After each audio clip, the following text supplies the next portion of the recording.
जय हिंद, नमस्कार दोस्तों, आप सभी का स्वागत है आज के इस क्लास में। दोस्तों आज के इस क्लास में बात करेंगे एनटीपीसी के प्रीवियस ईयर जीके क्वेश्चन के बारे में, जो काफ़ी ही ज़्यादा महत्वपूर्ण है। दोस्तों अगर किसी भी क्वेश्चन का आंसर आपको पहले से पता हो तो उसका आंसर कमेंट बॉक्स में ज़रूर दें, साथ ही आपने कितना क्वेश्चन सही किया वो भी बताएं। चलिए दोस्तों शुरू करते हैं आज का पहला क्वेश्चन। तो आज का पहला क्वेश्चन है, एयर का पूर्ण रूप क्या होगा। तो एयर का पूर्ण रूप क्या होगा? All India radio, acquire India rising या ऑल इंडिया रजिस्टर या इनमें से कोई नहीं। तो एयर का पूर्ण रूप क्या होगा? ये होगा ऑल इंडिया रेडियो, जो ऑप्शन नंबर ए है इसका बिल्कुल सही उत्तर। चलिए दोस्तों हम लोग नेक्स्ट क्वेश्चन पर बात करते हैं। नेक्स्ट क्वेश्चन हम लोग के सामने क्या है? तो नेक्स्ट क्वेश्चन हम लोग के सामने है, एमएनपी का पूर्ण रूप क्या होगा। तो एमएनपी का पूर्ण रूप क्या होगा? मोबाइल नंबर पोर्टेबिलिटी, महानगर टेलीफोन नगर लिमिटेड या मैग्नेटिक रेजोनेंस इमेजिंग या मोबाइल पोर्टेबिलिटी नंबर। तो एमएनपी का पूर्ण फॉर्म क्या होगा? ये होगा मोबाइल नंबर पोर्टेबिलिटी, जो ऑप्शन नंबर ए इसका बिल्कुल सही उत्तर होगा। चलिए दोस्तों हम लोग नेक्स्ट क्वेश्चन पर बात करते हैं। हम लोग के सामने नेक्स्ट क्वेश्चन क्या है? तो नेक्स्ट क्वेश्चन हम लोग के सामने है, तपेदिक शरीर को किस अंग को प्रभावित करता है। तपेदिक शरीर के किस अंग को प्रभावित करता है? फेफड़ा को, छोटी आंत को, बड़ी आंत को या आमाशय को। तो तपेदिक शरीर के किस अंग को प्रभावित करता है? ये करता है फेफड़ा को, जो ऑप्शन नंबर ए इसका बिल्कुल सही उत्तर होगा। चलिए दोस्तों हम लोग नेक्स्ट क्वेश्चन पर बात करते हैं। नेक्स्ट क्वेश्चन हम लोग के सामने क्या है? तो नेक्स्ट क्वेश्चन हम लोग के सामने है, प्लास्टर ऑफ पेरिस किससे प्राप्त होता है? चूना पत्थर से, कोयला से, जिप्सम से या कैल्शियम से। तो प्लास्टर ऑफ पेरिस किससे प्राप्त होता है? ये होता है चूना पत्थर से, जो ऑप्शन नंबर ए इसका बिल्कुल सही उत्तर होगा। चलिए दोस्तों हम लोग नेक्स्ट क्वेश्चन पर बात करते हैं। नेक्स्ट क्वेश्चन हम लोग के सामने क्या है?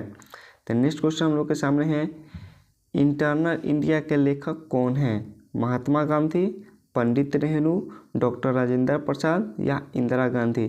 तो इंटरनल इंडिया बुक का लेखक कौन है? ये है इंदिरा गांधी, जो ऑप्शन नंबर डी इसका बिल्कुल सही उत्तर होगा।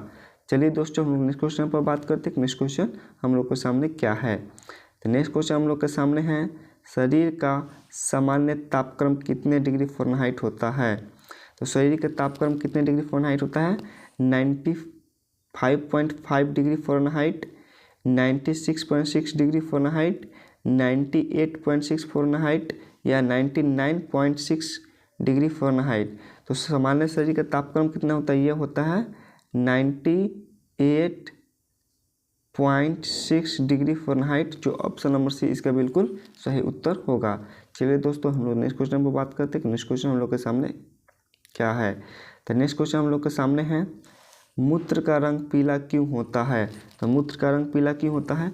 यूरोक्रोम के कारण, निकोटीन के कारण, प्रोटीन के कारण या यूरिया के कारण। तो मूत्र का रंग पीला क्यों होता है? ये होता है यूरोक्रोम के कारण, जो ऑप्शन नंबर ए इसका बिल्कुल सही उत्तर होगा। चलिए दोस्तों हम लोग नेक्स्ट क्वेश्चन पर बात करते हैं। नेक्स्ट क्वेश्चन हम लोग के सामने क्या है? तो नेक्स्ट क्वेश्चन हम लोग के सामने है, इंदिरा गांधी नहर मुख्य रूप से भारत के किस राज्य में है? तो इंदिरा गांधी नहर भारत के किस राज्य में है मुख्य रूप से? हिमाचल प्रदेश, उत्तर प्रदेश, राजस्थान या बिहार में। तो इंदिरा गांधी नहर मुख्य रूप से उत्तर प्रदेश या राजस्थान या बिहार किस में है? तो ये होगा राजस्थान में, जो ऑप्शन नंबर सी इसका बिल्कुल सही उत्तर होगा। चलिए दोस्तों हम लोग नेक्स्ट क्वेश्चन पर बात करते हैं। नेक्स्ट क्वेश्चन हम लोग के सामने क्या है? तो नेक्स्ट क्वेश्चन हम लोग के सामने है, राणा सांगा कहाँ का शासक था? तो राणा सांगा कहाँ का शासक था? जैसलमेर का, मेवाड़ का, जोधपुर का या राजस्थान का। तो राणा सांगा कहाँ का शासक था? ये था मेवाड़ का, जो ऑप्शन नंबर बी इसका बिल्कुल सही उत्तर होगा। चलिए दोस्तों हम लोग नेक्स्ट क्वेश्चन पर बात करते हैं। नेक्स्ट क्वेश्चन हम लोग के सामने क्या है? तो नेक्स्ट क्वेश्चन हम लोग के सामने है, भारत के राष्ट्रीय फिल्म अभिलेखागार कहाँ स्थित है? मुंबई, पुणे, नासिक या बड़ौदा। तो भारत के राष्ट्रीय फिल्म अभिलेखागार कहाँ स्थित है? यह है पुणे में स्थित है, जो ऑप्शन नंबर बी इसका बिल्कुल सही उत्तर होगा। चलिए दोस्तों हम लोग नेक्स्ट क्वेश्चन पर बात करते हैं। नेक्स्ट क्वेश्चन हम लोग के सामने क्या है? तो नेक्स्ट क्वेश्चन हम लोग के सामने है, मूल संविधान मूल अधिकार का वर्णन संविधान के किस भाग में है? भाग 1 में, भाग 2 में, भाग 3 में या भाग 4 में। तो मूल अधिकार या मौलिक अधिकार का संविधान का वर्णन किस भाग में है? यह है भाग 3 में, जो ऑप्शन नंबर सी इसका बिल्कुल सही उत्तर होगा। चलिए दोस्तों हम लोग नेक्स्ट क्वेश्चन पर बात करते हैं। नेक्स्ट क्वेश्चन हम लोग के सामने क्या है? तो नेक्स्ट क्वेश्चन हम लोग के सामने है, भारत में किस मिट्टी का विस्तार सबसे अधिक क्षेत्र पर है? तो भारत में किस मिट्टी का विस्तार सबसे अधिक क्षेत्र पर है? काली मिट्टी, लाल मिट्टी, जलोढ़ मिट्टी या बांगर मिट्टी। तो भारत में किस मिट्टी का विस्तार सबसे अधिक है? तो ये है जलोढ़ मिट्टी का, जो ऑप्शन नंबर सी इसका बिल्कुल सही उत्तर होगा। चलिए दोस्तों हम लोग नेक्स्ट क्वेश्चन पर बात करते हैं कि नेक्स्ट क्वेश्चन हम लोग के सामने क्या है। तो नेक्स्ट क्वेश्चन हम लोग के सामने है, जन शताब्दी एक्सप्रेस रेलगाड़ी में किसके जन शताब्दी का घोतक है? महात्मा गांधी, सुभाष चंद्र बोस, पंडित जवाहरलाल नेहरू या सरदार पटेल। तो ये है पंडित जवाहरलाल नेहरू, जो ऑप्शन नंबर सी इसका बिल्कुल सही उत्तर होगा। चलिए दोस्तों हम लोग नेक्स्ट क्वेश्चन पर बात करते हैं कि नेक्स्ट क्वेश्चन हम लोग के सामने क्या है। तो नेक्स्ट क्वेश्चन हम लोग के सामने है, 1857 के सिपाही विद्रोह को सर्वप्रथम राष्ट्रीय विद्रोह किसने कहा था? Benjamin Disraeli, R C. Majumdar, sir John's Lawrence या वी.डी. सावरकर। तो 1857 के सिपाही विद्रोह को सर्वप्रथम राष्ट्रीय विद्रोह किसने किया था?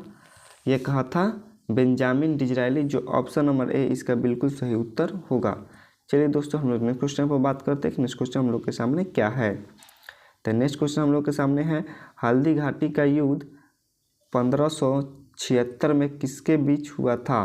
अकबर और महाराणा प्रताप के बीच, हुमायूं राणा सांगा के बीच, बाबर और इब्राहिम लोदी के बीच या इनमें से कोई नहीं। तो हल्दी घाटी का युद्ध 1576 में किसके बीच हुआ था? ये हुआ था अकबर और महाराणा प्रताप के बीच, जो ऑप्शन नंबर ए इसका बिल्कुल सही उत्तर होगा। चलिए दोस्तों हम लोग नेक्स्ट क्वेश्चन पर बात करते हैं कि नेक्स्ट क्वेश्चन हम लोग के सामने क्या है। तो नेक्स्ट क्वेश्चन हम लोग के सामने है, पाक जलडमरू किन दो देशों के बीच स्थित है? भारत और चीन, भारत और पाकिस्तान, भारत और श्रीलंका या भारत या मालदीव। तो पाक जलडमरू किन दो देशों के बीच है? ये है भारत और श्रीलंका के बीच, जो ऑप्शन नंबर सी इसका बिल्कुल सही उत्तर होगा। चलिए दोस्तों हम लोग नेक्स्ट क्वेश्चन पर बात करते हैं कि नेक्स्ट क्वेश्चन हम लोग के सामने क्या है। तो नेक्स्ट क्वेश्चन है हम लोग के सामने, झांसी में विद्रोहियों का नेतृत्व किसने किया था? रानी लक्ष्मीबाई, नाना साहब, बहादुर शाह जफर द्वितीय या वीर कुंवर सिंह। तो झांसी में विद्रोह का नेतृत्व किसने किया था? ये किया था रानी लक्ष्मीबाई, जो ऑप्शन नंबर ए इसका बिल्कुल सही उत्तर होगा। दोस्तों आप लोग कमेंट बॉक्स में बताएं कि कानपुर में विद्रोहियों का नेतृत्व किसने किया था। कमेंट बॉक्स में इसका आंसर जरूर दें आप लोग। चलिए दोस्तों हम नेक्स्ट क्वेश्चन पर बात करते हैं कि नेक्स्ट क्वेश्चन क्या है। तो नेक्स्ट क्वेश्चन हम लोग के सामने है, पीटीआई कहाँ का प्रमुख समाचार एजेंसी है? तो पीटीआई कहाँ का प्रमुख समाचार एजेंसी है? श्रीलंका, चीन, इंडोनेशिया या भारत। तो पीटीआई प्रमुख समाचार एजेंसी है भारत का, जो ऑप्शन नंबर डी इसका बिल्कुल सही उत्तर होगा। चलिए दोस्तों हम लोग नेक्स्ट क्वेश्चन पर बात करते हैं कि नेक्स्ट क्वेश्चन हम लोग के सामने क्या है। तो नेक्स्ट क्वेश्चन हम लोग के सामने है, रॉकेट किस सिद्धांत पर कार्य करता है? संवेग संरक्षण के सिद्धांत पर, गति का सिद्धांत पर, गुरुत्वाकर्षण का सिद्धांत पर या पास्कल का सिद्धांत पर। तो रॉकेट किस सिद्धांत पर काम करता है? ये करता है संवेग संरक्षण के सिद्धांत पर, जो ऑप्शन नंबर ए इसका बिल्कुल सही उत्तर होगा। चलिए दोस्तों हम लोग नेक्स्ट क्वेश्चन पर बात करते हैं कि नेक्स्ट क्वेश्चन हम लोग के सामने क्या है। तो नेक्स्ट क्वेश्चन हम लोग के सामने है, रेबीज के टीके की खोज किसने किया था? Charles Darwin, Hargobind Khorana, Lamarck या लुई पास्चर। तो रेबीज के टीके की खोज किसने किया था? ये किए थे लुई पास्चर, जो ऑप्शन नंबर डी इसका बिल्कुल सही उत्तर है। आप लोग कमेंट बॉक्स में बताइए रेबीज कैसे होता है और किस जानवर के काटने से होता है। चलिए दोस्तों हम लोग नेक्स्ट क्वेश्चन पर बात करते हैं कि नेक्स्ट क्वेश्चन हम लोग के सामने क्या है। तो नेक्स्ट क्वेश्चन हम लोग के सामने है, सबसे लंबी समुद्र तटीय रेखा किस राज्य का है? तमिलनाडु, केरल, गुजरात या आंध्र प्रदेश। सबसे लंबी समुद्र तटीय रेखा किस राज्य का है? ये है गुजरात का, ऑप्शन नंबर सी इसका बिल्कुल सही उत्तर होगा। चलिए दोस्तों आप लोग इसमें बताइए कि सबसे छोटी समुद्र तटीय किस राज्य का लगता है। आप इसका आंसर कमेंट बॉक्स में जरूर दें। चलिए दोस्तों हम लोग नेक्स्ट क्वेश्चन पर बात करते हैं कि नेक्स्ट क्वेश्चन हम लोग के सामने क्या है। तो नेक्स्ट क्वेश्चन हम लोग के सामने है, एफिल टावर किस देश में स्थित है?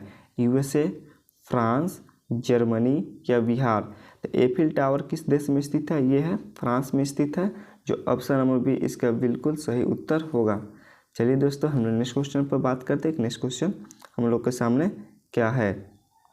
तो नेक्स्ट क्वेश्चन हम लोग के सामने है, एक मिनट। तो नेक्स्ट क्वेश्चन हम लोग के सामने है, बिहार में 1857 के विद्रोह का सबसे प्रमुख नेता कौन थे जिन्होंने विद्रोहियों का नेतृत्व किया? बेगम हजरत, झांसी की रानी, वीर कुंवर सिंह या लियाकत अली। तो 1857 के विद्रोह के समय बिहार का प्रमुख नेता कौन था जिन्होंने विद्रोह का नेतृत्व किया? ये थे वीर कुंवर सिंह, जो ऑप्शन नंबर सी इसका बिल्कुल सही उत्तर होगा। चलिए दोस्तों, हम लोग नेक्स्ट क्वेश्चन पर बात करते हैं कि नेक्स्ट क्वेश्चन हम लोग के सामने क्या है। तो नेक्स्ट क्वेश्चन हम लोग के सामने है, वंदे मातरम सर्वप्रथम किसमें प्रकाशित हुआ था? आनंदमठ, सत्य प्रकाश या हरिजन पत्रिका या अर्थशास्त्र? तो वंदे मातरम सर्वप्रथम किसमें प्रकाशित हुआ था? ये हुआ था आनंदमठ में, जो ऑप्शन नंबर ए इसका बिल्कुल सही उत्तर है। चलिए दोस्तों, हम लोग नेक्स्ट क्वेश्चन पर बात करते हैं कि नेक्स्ट क्वेश्चन हम लोग के सामने क्या है। तो भारत में विदेशी मुद्रा का अभिरक्षक कौन है? SBI, RBI, PNB या UTI? तो भारत में विदेशी मुद्रा का अभिरक्षक कौन है? ये है RBI, जो ऑप्शन नंबर बी इसका बिल्कुल सही उत्तर होगा। तो चलिए दोस्तों, आज के लिए इतना ही। दोस्तों, अगर आपको वीडियो पसंद आए तो उसे लाइक शेयर जरूर कर दें। अगर आप चैनल पर पहली बार आए हैं तो चैनल को सब्सक्राइब कर बेल आइकन जरूर दबा दें, जिससे आगे आने वाला वीडियो का नोटिफिकेशन आपको मिलता रहे। तो चलिए दोस्तों, हम लोग मिलते हैं नेक्स्ट क्लास में। जय हिंद।